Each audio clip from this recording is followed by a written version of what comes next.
Welcome to Sakshi TV special NRI talk show with me, Shivani Raj. So, for today's episode, we have a very special guest who is none other than international lawyer, Mr. Srinivas Kaveti. So, without any further delay, let us welcome Srinivas Garu onto our show. Also, I want to get on with this topic of today's episode, which is unfortunate and very disheartening, which is nothing but labor trafficking that is happening in USA, especially to the Indians. Indians e kaadu, chala mandi Telugu vallani, they are getting trafficked in USA, and they are actually given chala fake promises ichi vallani USA ki తీసుకొని వెళ్ళి చాలా bad things అనేది జరుగుతున్నాయి. So ఆ topic గురించి మాట్లాడడానికి nobody is perfect other than doctor Kaveti garu. So Kaveti garu, welcome back అండి. How are you doing? Good, Shivani. Thanks for having me on the show. And this Thank is a very you. sensitive topic also. We also spoke on Sakshi a few times about labor trafficking in the past. Of course. So Kaveti garu, it is very unfortunate that very recently నలుగురిని వాళ్ళు పట్టుకున్నారు US team, US police, and they were briefed that these 4 people were trafficking. This is nothing but labor trafficking, and also considered as human trafficking. So ముందుగా మీరు first అసలు ఏమైనా situation గురించి కొద్దిగా enlighten చేయండి. దెన్ లేటర్ నేను labour laws లో we will get one by one in it. So Kaveti garu, please go on అండి. See, first of all, Manamu, ఈ episode ni, I would like to give you a little history of it. Then why this is happening. Second innings lo Manamu, what are the rights of employees at a వాళ్ళకి visa entitlement ఉన్నది. Third thing, we will discuss about the employers' obligations. అంటే ఈ 3 segments లో మనం తీసుకోగలిగితే we will justify the future show, మన show. ఇప్పుడు first of all, why this is happening in America? That is the biggest question everybody is posing. All the medias are asking, ఇది ఎందుకు జరుగుతుంది? The first and foremost thing ఏంటంటే economy బాగాలేదు, recession నడుస్తుంది, lot of layoffs in technology workers. అది number 1 reason. Number 2 reason ఏంటంటే గతంలో if you see not many students were coming to America. అంటే టెక్నాలజీ స్టూడెంట్స్ STEM ప్రోగ్రామ్స్ కి ఇంతకుముందు లక్షలలో వీళ్ళు వీసాలు ఇవ్వలేదు స్టూడెంట్స్ ని. ఇప్పుడు ఇక్కడికి లక్షలలో స్టూడెంట్స్ వస్తున్నారు. మూడోది ఏంటంటే ఈ వచ్చిన స్టూడెంట్స్ అందరూ కూడా after completing their masters they are all in the queue for getting in H1B.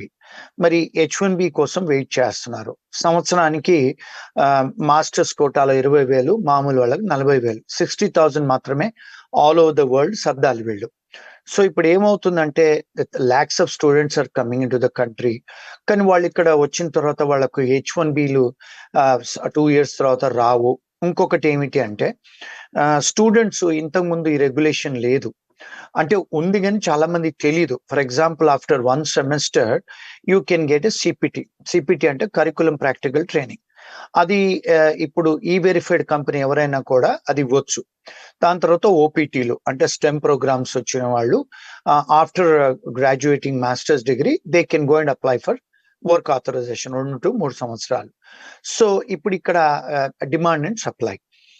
Students వచ్చారు, సిపిటి వాళ్ళు ఉన్నారు, ఓపీటీ వాళ్ళు ఉన్నారు, H1B వాళ్ళు కూడా H1B పికప్ అయిన వాళ్ళు ఉన్నారు, H1B కోసం వెయిట్ చేస్తూ వాళ్ళ లాటరీ పికప్ అయిన వాళ్ళు కూడా ఉన్నారు. So there is lot of supply but there is less demand. ఏమవుతుంది, ఈ మన దేశీ సాఫ్ట్వేర్ కన్సల్టింగ్ కంపెనీస్ మీరు ఒకవేళ గూగుల్లో సెర్చ్ చేస్తే more than 70% of IT companies, consulting companies are all owned by మన దేశీ వాళ్ళు. అంటే ఇక్కడికి వచ్చి వాళ్ళు గ్రీన్ కార్డు చేసుకొని H1 చేసుకొని కంపెనీని ఓపెన్ చేస్తారు. కుక్క గొడుగు లాగా అంటే మష్రూమ్స్ లాగా కంపెనీస్ ఓపెన్ చేసుకొని బిజినెస్ చేస్తున్నారు. సో ఈ ఐటీ ప్రోగ్రామర్స్ ఎవరైతే బిజినెస్ స్టార్ట్ చేస్తారో వాళ్ళందరూ కూడా టెక్నాలజీ వర్కర్స్, స్మార్ట్ పీపుల్. కానీ వాళ్ళకు కంప్లైన్స్ ఆఫ్ లా తెలియదు వాళ్ళకు. అంటే why? Because to hire an attorney for doing a compliance of company, labour compliance కానీ, ఇమిగ్రేషన్ లా కంప్లైన్స్ కానీ, ట్యాక్స్ కంప్లైన్స్ చేయాలంటే they have to hire attorneys. వాళ్ళు చేయరు, వీళ్ళే ఆన్లైన్లో ఎత్తుక్కొని గూగుల్లో ఎత్తుక్కొని చేస్తారు. ఇప్పుడు మోస్ట్ ఆఫ్ ద టైమ్స్ ఏం చేస్తున్నారంటే వీళ్ళు, because there are more supply and less demand, మరి వీళ్ళు మరి ఉద్యోగాలు లేవు వీళ్ళకి. ఈ ఐటీ కంపెనీ వాళ్ళు 2 కంపెనీలు 3 కంపెనీలు షెల్ కంపెనీస్ ఓపెన్ చేసి వీళ్ళందరినీ స్పాన్సర్ చేస్తున్నారు. మరి వాళ్ళందరికీ జీతాలు ఇవ్వాలి కదా, ప్రివేలింగ్ వేజ్. ఆ జీతాలు ఇవ్వడానికి డబ్బులు ఉండవు, ఏ కంపెనీకైనా అంత డబ్బులు ఉండవు. ఏం చేస్తారు వాళ్ళు, ఈ గెస్ట్ హౌస్లు తీసుకొని అందులో ఆడపిల్లల్ని మగపిల్లల్ని 10 మంది 15 మంది 20 మందిని పెడతారు. కొన్నిసార్లు ఆడవాళ్లకు సపరేట్ గెస్ట్ హౌస్లు తీసుకొని పెడతారు, కొన్నిసార్లు అబ్బాయిలకు పెడతారు, కొన్నిసార్లు అబ్బాయిలు అమ్మాయిలకు కలిపి కూడా పెడతారు. సో ఇలాంటి జరిగినప్పుడు ఏమవుతుందంటే, నార్మల్ గా వన్ మస్ట్ అండర్స్టాండ్ అమెరికన్ అంటే లా ఏంటి, ఇక్కడ ఒకవేళ మీరు ఇల్లు రెంట్ తీసుకుంటే 2 బెడ్రూమ్ తీసుకుంటే maximum me family members 4 to 5 members మాత్రమే ఉండొచ్చు. 2 పిల్లలు, లేకపోతే మదర్ ఫాదర్, లేకపోతే మన own family, blood related family. అది కాన్స్టిట్యూషన్ ఆఫ్ అమెరికా ఏమంటదంటే మీ కుటుంబం వాళ్ళు ఉండొచ్చు, దానికి ఇబ్బంది లేదు. కానీ అన్రిలేటెడ్ ఫ్యామిలీ మెంబర్స్ ఒకటే ఇంట్లో 10 మంది 15 మంది ఉండటానికి వీల్లేదు. ఎందుకు, because that house is not design for it. 2 bathrooms ఉంటాయి, 2 బెడ్రూమ్స్ ఉంటాయి, ఒకటే కిచెన్ ఉంటది, ఒక లివింగ్ రూమ్ ఉంటది, అంతే. కానీ మన వాళ్ళు ఏం చేస్తారు, ఐటీ కంపెనీ ఓనర్స్ కొన్ని అపార్ట్మెంట్స్ లేకపోతే కొన్ని హౌసెస్ తీసుకొనేసి అందులో వీళ్ళందరినీ భర్తీ చేస్తారు. స్టూడెంట్స్ ని, H1B వాళ్ళను, H1B వచ్చిన వాళ్ళను, H1B వచ్చే వాళ్లకు అందరినీ భర్తీ చేస్తారు.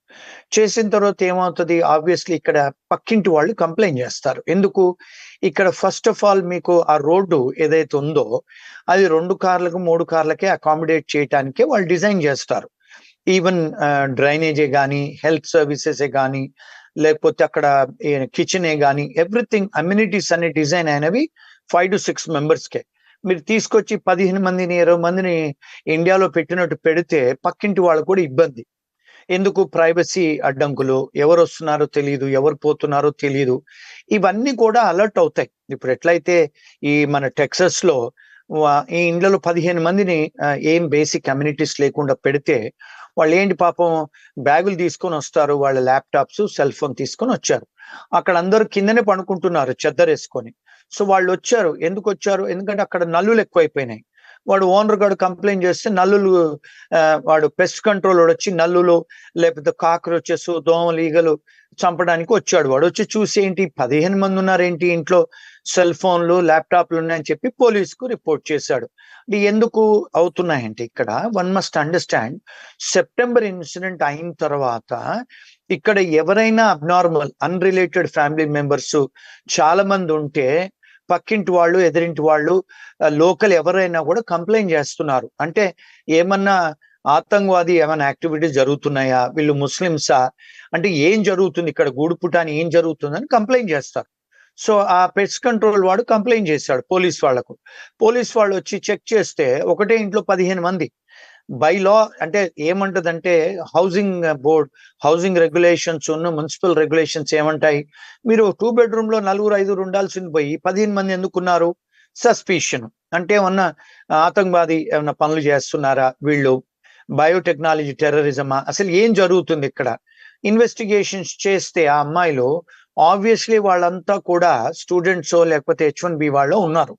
వాళ్ళందరూ కూడా వాళ్ళకి ఏంటి అకామిడేషన్ ఇస్తారు, ఫ్రీగా భోజనం పెడతారు, ఫ్రీగా ఇంటర్నెట్ ఇస్తారు. మిగతా వాళ్ళందరికీ కూడా స్టూడెంట్స్ కు సెల్ ఫోన్లు ఉంటాయి, ఇవి ఉంటాయి, ఏది ల్యాప్టాప్స్ ఉంటాయి. వీళ్ళందరికీ కూడా ఫేక్ రెజ్యూమేలు చేసి వాళ్లకు 5 ఏళ్ళు 10 ఏళ్ళు అనుభవం ఉన్నట్టు చూపించి ప్రాక్సీ ఇంటర్వ్యూలు పెట్టించి అన్ని ఫేక్ రెఫరెన్సులు పెట్టి, కొన్నిసార్లు H1B లేకున్నా కూడా H1E ఫేకులు తయారు చేసి, గ్రీన్ కార్డ్ లేకున్నా కూడా గ్రీన్ కార్డులు తయారు చేసి ఎంప్లాయర్లు, కంపెనీ ఓనర్స్ అంతా మార్కెటింగ్ చేస్తున్నారు. అవన్నీ ఆ కంప్యూటర్స్లలో, ల్యాప్టాప్స్లలో, ఫోన్లలో కన్వర్జేషన్స్ అన్ని ఉంటాయి. వాళ్ళు ఎప్పుడైతే వాళ్ళు పోలీసు వాళ్ళు అవన్నీ సీజ్ చేసి చూస్తారో they found all these things అన్నట్టు. దొరికినప్పుడు they are breaching the federal law, they are breaching the cyber laws, they are breaching the labour laws, they are breaching the immigration laws, tax laws, అన్ని breach చేస్తున్నారు. మరి చేసినప్పుడు దీనికి చేసినది ఎవరు అంటే, రీజన్ ఈజ్ ఎవరు, కంపెనీ ఓనర్స్. ఒక్కొక్క కంపెనీ వాళ్ళు 3-4 కంపెనీ షెల్ కంపెనీస్ ఓపెన్ చేసి భార్య పేరు మీద ఒకటి, భర్త పేరు మీద ఒకటి, ఫ్రెండ్ పేరు మీద ఒకటే లొకేషన్లు ఓపెన్ చేసి గెస్ట్ హౌస్లు తీసుకొని చేస్తున్నారు. అందుకని వీళ్ళందరూ కూడా ఇప్పుడు ఆ భార్యలు, హస్బెండ్లు, ఫ్రెండ్స్ అందరూ కూడా షెల్ కంపెనీస్ ఓనర్స్ పట్టుకుంటే అందరూ ఫ్రెండ్స్ ఒక 150-200 మెంబర్స్ ఈ స్కామ్ లో ఉందని చెప్పి పట్టుకున్నారు వాళ్ళని. సో ఇప్పుడు యాక్చువల్ గా వాళ్ళతో పని చేయించుకుంటున్నారా మనకు తెలియదు. కొన్నిసార్లు ఓనర్స్ పని కూడా చేయించుకుంటారు ఈ అమ్మాయిలతో, అబ్బాయిలతో. అది కూడా జరుగుతుంది. చేయించుకొని కొన్నిసార్లు సెక్షువల్ అసాల్ట్ కూడా చేస్తున్నారు ఓనర్స్. మా ఆఫీస్కే కొంతమంది అమ్మాయిల క్లయింట్స్ వస్తే మేము కంప్లైంట్ చేసాం. అంటే వీళ్ళు ఓనర్స్ ఎంప్లాయర్స్ చేస్తున్నారని. రెండోది జీతాలు ఇవ్వకపోవటము, పేరోలు నడపకపోవటము, కొన్నిసార్లు 2-3 ఉద్యోగాలు ఇచ్చి వాళ్లకు జీతాలు ఇండియాలో ఇవ్వటము, మనీ లాండరింగ్ చేయటము, వేరే ఎవరో కజిన్స్ పేరు మీద, గ్రీన్ కార్డ్ హోల్డర్ల పేరు మీద, సోషల్ సెక్యూరిటీ మీద పేరోల్ నడపటము, ఇవన్నీ కూడా జరుగుతున్నాయి అమెరికాలో. సాఫ్ట్వేర్ కంపెనీలు అందరూ చేస్తున్నారు. కానీ ఇప్పుడు దొరకలేదు కనుక వాళ్ళు దొరికితే దొంగలు. ఇప్పుడు ఏమవుతుంది, దీనివల్ల కంట్రీ మొత్తం ప్రాబ్లంలో పడుతుంది. అన్ని ఐటీ ఇండస్ట్రీలో మంచిగా చేసిన వాళ్ళు, చెడ్డగా చేసిన వాళ్ళు. ఇప్పుడు ఏమైంది, అమెరికన్ మెయిన్ స్ట్రీమ్ కూడా లాస్ట్ ఫ్యూ మంత్స్ బ్యాక్ మనం చూసుకుంటే ఎవరో వైజాగ్ పిల్లలు మిసోరీలో ఒక వైఎస్ఆర్సిపి చెందిన మనుషులు ఒక పిల్లని తీసుకొచ్చి కొట్టి స్లేవరీ చేసి పెట్టిన తర్వాత అది కూడా చాలా మీడియా, అమెరికన్ మీడియాకి వచ్చి, ఇండియన్ మీడియా కూడా వచ్చింది. ఒక 3 వైఎస్ఆర్సిపి మనుషులు. ఇప్పుడు దాని తర్వాత ఈ ఇన్సిడెంట్. మళ్ళీ ఈ మధ్య కాలంలో అమ్మాయిలు చాలా సార్లు షాపులలోకి వెళ్ళి దొంగతనాలు చేయటము, వాళ్ళన్నీ కూడా పోలీస్ వాళ్ళు వాళ్ళ బాడీ క్యామ్ లో చూడటము, ఇవన్నీ పబ్లిష్ చేయటము, సోషల్ మీడియాలో, అన్ని మీడియాలో ఇవ్వటము, చాలా మంది చంపబడటము. ఏమవుతుందంటే ఇవన్నీ కూడా మరి ఇండియన్ స్టూడెంట్సే ఎక్కువ మంది వచ్చి పనిచేస్తున్నారు, సౌత్ ఇండియన్సే పనిచేస్తున్నారు కనుక లైమ్ లైట్ లో ఎక్కువ వస్తుంది. So these are the reasons, అంటే సోషలాజికల్ రీజన్స్ ఇవన్నీ జరుగుతున్నాయి. మరి జరిగినప్పుడు మరి కంప్లైంట్ ఎందుకు చేయట్లేదు ఈ ఎంప్లాయీస్ అంటే, వీళ్లకు పాపం H1లు రావు, సిపిటీలు ఓపీటీలు చేసే వాళ్ళే లేరు, వస్తే ఉద్యోగాలు రావు, వస్తే నిలబెట్టుకోవాలి, వాళ్ళకి ఏదో అకామిడేషన్ దొరుకుతుంది కదా, ఫ్రీగా భోజనం దొరుకుతుంది కదా, ఉద్యోగాలు ఇప్పిస్తా అంటున్నారు కదా, వాళ్ళు ఎవరికి కంప్లైంట్ చేయకుండా ఉంటున్నారు. So this is a sociological reason, Shivani, why this is happening. Yes. And also, Kaveti Garu, let us go into the rights, Andy, because of course, Chala Mandi, it's not even in lakhs now. You know, people are exceeding every year. Lakshala Mandi, USA Kelly, you know, they want to get a better life. And Asha Toti, they go there. And unfortunately, some of them, not all of them, but some of them fall into these traps. So, Alanti traps, Kelly, you know, this episode is also very educational. That's why we kept it very suddenly.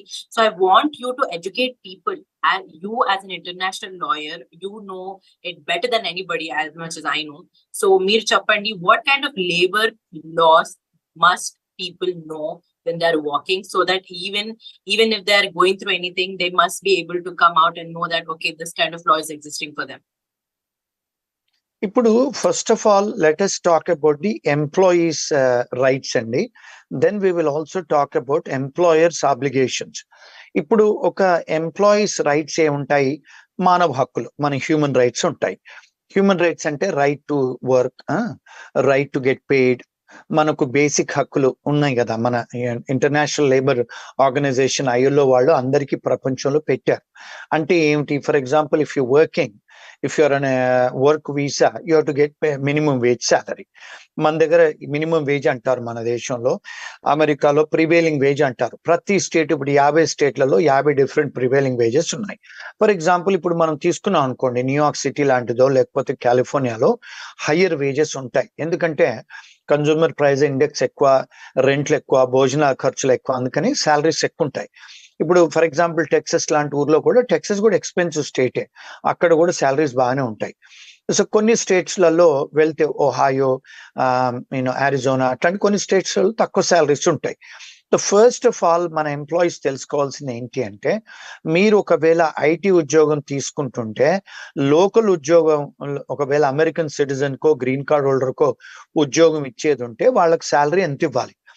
Similar గా మనకు అదే ఉద్యోగం తీసుకుంటే మనం ఎంత salary ఇవ్వాలి మనకి, number 1. Number 2, prevailing veg ఏంటో తెలుసుకోవాలి, నెంబర్ 1. నెంబర్ 2, మరి మీకు ఒకవేళ మీరు ఉండే ప్లేస్ వాళ్ళు ఒకవేళ అకామిడేషన్ ఇస్తున్నారా, లేకపోతే వాళ్ళు మీకు ఏమన్నా మెడికల్ ఇన్సూరెన్స్ ఇస్తున్నారా, లేకపోతే మీకు ఏమైనా స్టాక్ ఆప్షన్స్ ఇస్తున్నారా, లేకపోతే మీరు సంవత్సరం కింద పని చేస్తే మీకు ఏమైనా సెలవులు ఇచ్చి జీతాలు ఇస్తున్నారా, మెటర్నల్ లీవ్ ఇస్తున్నారా, అవి ముందు తెలుసుకోవాలి మీరు. మూడోది ఏంటంటే మీకు పేరోల్ ఇస్తున్నారా, వాళ్ళు జీతాలు ఇస్తున్నారా లేదా, ఎప్పటి నుంచి మీకు ఎంప్లాయ్మెంట్ స్టార్ట్ అవుతుంది.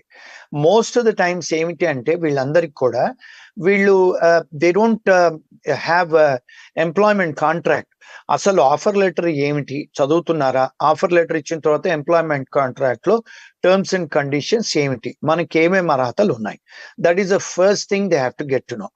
ఇంకా సెకండ్ థింగ్ ఏంటంటే వాళ్లకు ఒకవేళ H1 చార్జెస్ ఒకవేళ H1 చేస్తానంటే ఎంప్లాయరు, మన డిపార్ట్మెంట్ ఆఫ్ లేబర్ రెగ్యులేషన్ ఏం చెప్తుంది, డిపార్ట్మెంట్ ఆఫ్ ఇమిగ్రేషన్ లా ఏం చెప్తుంది, H1B వాళ్ళకి హైరింగ్ ఫారిన్ వర్కర్స్ కి ఎంప్లాయర్ తీసుకోవచ్చా డబ్బులు, అంటే INS ఫీజులు లేకపోతే ఎడ్యుకేషన్ ఇవాల్యుయేషన్ ఫీజులు, లాయర్ ఫీజులు ఈ ప్రాస్పెక్ట్ ఎంప్లాయీస్ దగ్గర తీసుకోవచ్చా, తీసుకోవడానికి లేదు. నాలుగోది ఏంటంటే ఇప్పుడు 9 to 5 జాబ్ చేయాలి, 40 hours పని చేయాలి. కానీ కన్సల్టెంట్స్ 40 hours కంటే అబో పని చేస్తారు, కొన్నిసార్లు సెలవులలో ఫెస్టివల్స్ లో కూడా పని చేస్తారు. కొంతమంది ఎంప్లాయీస్ కూడా వాళ్ళకు మెటర్నల్ లీవ్స్ అవన్నీ కూడా ఇవ్వాలి, కొన్ని బేసిక్ రైట్స్ ఉన్నాయి, అవన్నీ వాళ్ళు తెలుసుకోవాలి. అంటే ఆన్లైన్ లో అన్ని బ్లాగ్స్ ఉన్నాయి, డిపార్ట్మెంట్ ఆఫ్ లేబర్ లో కానీ ఇమిగ్రేషన్ లో కానీ, అంటే డిపార్ట్మెంట్ ఆఫ్ లేబర్ అన్ని చాలా. ఇప్పుడు ఫర్ ఎగ్జాంపుల్ సివిల్ రైట్స్ ఉంటాయండి. కొన్నిసార్లు వీళ్ళు ఏం చేస్తారు, ఎంప్లాయర్లు అబ్బాయిల్ని వాడుకుంటున్నారు పర్సనల్ పనులకు, అమ్మాయిల్ని కూడా సెక్షువల్ అసాల్ట్స్ కూడా చేస్తున్నారు. నైట్ లో ఫోన్లు చేయటం, వాళ్ళకు సెక్షువల్ ఫేవర్స్ అడగటము, అలాంటి ఏమన్నా చేస్తున్నారా, అలాంటివి చేసినప్పుడు ఇమీడియట్ గా రిపోర్ట్ చేయాలి. అంటే వాళ్ళకున్న అర్హతలు ఏమిటి, అమ్మాయిలు అబ్బాయిలు ఉన్న అర్హతలు ఏమిటి, అంటే జీతం ఎప్పుడు ఇవ్వాలి, ట్యాక్సులు ఎంత డిడక్ట్ చేయాలి, ఇన్సూరెన్స్ ఇవ్వాలా ఇవ్వకూడదా, H1 చేస్తే వర్క్ ఆథరైజేషన్లు చేస్తే ఎంప్లాయర్ డబ్బు చార్జ్ చేయొచ్చా చేయకూడదా, చేసిన తర్వాత అవి డిడక్షన్ చేయొచ్చా శాలరీస్లలో. ఇప్పుడు I-140 అప్లై చేసినా, గ్రీన్ కార్డ్ అప్లై చేసినా కూడా ఎంప్లాయర్స్ శాలరీలోకి డిడక్ట్ చేసుకుంటున్నారు. అది అన్లాఫుల్ డిడక్షన్స్ అవన్నీ. కొన్నిసార్లు పే చెక్స్ ఇవ్వరు, పే స్టబ్స్ ఇవ్వరు, మళ్ళా బ్యాంకులో డిపాజిట్ చేస్తారు, పే చెక్స్ అడిగితే ఇవ్వరు, మేము ఇచ్చేస్తే మీరు వేరే వాళ్ళ దగ్గరికి వెళ్తానంటారు. కొన్నిసార్లు 2-3 నెలల దాకా కూడా పేరోల్ నడపరు. ఇవన్నీ కూడా మన ఎంప్లాయీస్ కున్న అర్హతలు. సో మరి ఆబ్లిగేషన్స్ కూడా ఉన్నాయి మరి ఎంప్లాయర్స్ కి. ఇప్పుడు మీరు ఒక US ఎంప్లాయర్ గా బిజినెస్ చేస్తుంటే there are certain regulations you have to work under. ఇప్పుడు department of labour regulations, immigration regulations, అంటే హ్యూమన్ రైట్స్, మళ్ళా లేబర్ రెగ్యులేషన్స్, ప్రతి స్టేట్ కూడా ఎంప్లాయీ రైట్స్ ఎంప్లాయర్ ఆబ్లిగేషన్స్ ఉన్నాయి. ప్రతి స్టేట్స్ కు వేరే వేరే ఉన్నాయండి. ఇప్పుడు ఫర్ ఎగ్జాంపుల్ మీ ఆఫీస్ లో ఏదైనా ఉద్యోగం ఇచ్చారంటే ఎంప్లాయీస్ కి మీరు LCA తీసిన దానికి డిస్ప్లే చెయ్యాలి. మీరు ఆ LCA కాపీ కూడా ఎంప్లాయీస్ కి ఇవ్వాలి. మీరు ఎక్కడ క్లయింట్ దగ్గర జాబ్ పంపిస్తున్నారు, అవర్లీ శాలరీ ఎంత, మంత్లీ వస్తాయా, ట్వైస్ ఆఫ్ మంత్ వస్తాయా శాలరీలు, అవన్నీ కూడా వాళ్ళు డిస్క్లోజర్ ఇవ్వాలి, material disclosure to the employees. ఇవన్నీ కూడా ఆబ్లిగేషన్స్ ఉన్నాయి మరి ఎంప్లాయర్వి. మరి ఎంతమంది ఎంప్లాయర్స్ ఇస్తున్నారండి, ఇవన్నీ ఇవ్వట్లేదు కదా. And we will discuss this in other half. What are the employers' obligations? Yes. And also, Kaveti Garu, I wanted you to tell the world that what kind of punishments, what kind of cons will people be bearing if they do any of these stuff, if they mislead the US government? So as an immigrant, what kind of consequences can they face, so that even if somebody who's actually doing all of this, if they watch this, I hope they step back and not do it anymore. ఇప్పుడు మనం ఈ segment లో episode లో మనము కొంత employer obligations వాళ్ళు ఒకవేళ breach చేస్తే వాళ్ళకున్న పనిష్మెంట్స్ ఏమిటి, రెండోది ఎంప్లాయీస్ కూడా కొన్నిసార్లు పనిష్మెంట్స్ అంటే బ్రీచ్ చేస్తే వాళ్ళకి పనిష్మెంట్స్ ఏంటి డిస్కస్ చేసుకుందాం. ఒకటి, ఇప్పుడు ఎంప్లాయీస్ ఉన్నారండి, చాలా సార్లు వీళ్ళు దొంగ సర్టిఫికేట్లు పెట్టుకొని వస్తారు అమెరికాకు, దొంగ రెజ్యూమేలు దొంగ అవి చేసుకొని వస్తారు. అలాంటివి చేసుకొని వచ్చినప్పుడు ఒకవేళ ఎంప్లాయర్ కే కానీ లేకపోతే క్లయింట్స్ కు దొరికితే 100% ఇవి ఫెలనీస్ కింద పరిగణిస్తారు. పరిగణిస్తారు, because your misleading and committing a fraud on US government and on the employer and on the vendors. Employees could go to jail అండి by giving false documents కానీ education certificates, work experience letters, కొన్నిసార్లు even pay stubs కూడా దొంగ తయారు చేసి employees disclose చేస్తారు. అంటే వాళ్ళకి అసలు ఎంప్లాయీస్ కి వర్క్ ఎక్స్పీరియన్స్ ఉండదు, 7 సంవత్సరాల వర్క్ ఎక్స్పీరియన్స్ ఉందని చెప్పేసి, లేకపోతే పాస్పోర్ట్ లో డేట్ ఆఫ్ బర్త్ మార్చో, లేకపోతే H1B లేకున్నా కూడా గ్రీన్ కార్డ్ ఉందని తయారు చేసి చూపించటము, వర్క్ ఆథరైజేషన్ లేకున్నా ఉన్నదని చూపించుకోవటము, H1 లేకున్నా H1 చూపించుకోవటము ఎంప్లాయీస్ చేస్తూ ఉంటారు టు గెట్ ద జాబ్. అంటే డెస్పరేట్ అయ్యి. అలాంటి ఒకవేళ దొరికితే employees will be liable to go to jail for at least 10 years. ఎందుకు? Causing fabricating a government documents in America is a felony. చాలా మంది జనాలకి ఫెలనీ అంటే మిస్డిమీనియర్ అంటే మనకు తెలియదు. ఇండియాలో ఏదో pretty offences, serious offences, minor offences అంటారు. ఇక్కడ వాటిని సీరియస్ అఫెన్సెస్ కింద పరిగణిస్తారు. వీటిని ఫెడరల్ అఫెన్సెస్ అంటారు, స్టేట్ అఫెన్సెస్ కూడా అంటారు. ఫెలనీస్ అంటే more than 1 year jail term అండి. నార్మల్ గా ఇలాంటి వాటికి దొరికితే ఈజీగా దొరుకుతారు, డాక్యుమెంటరీ ఎవిడెన్సే కదా. ప్రాసిక్యూషన్ వాళ్లకు ఫెడరల్ గవర్నమెంట్ కి ప్రూవ్ చేయడానికి ఈజీ, బియాండ్ రీజనబుల్ డౌట్.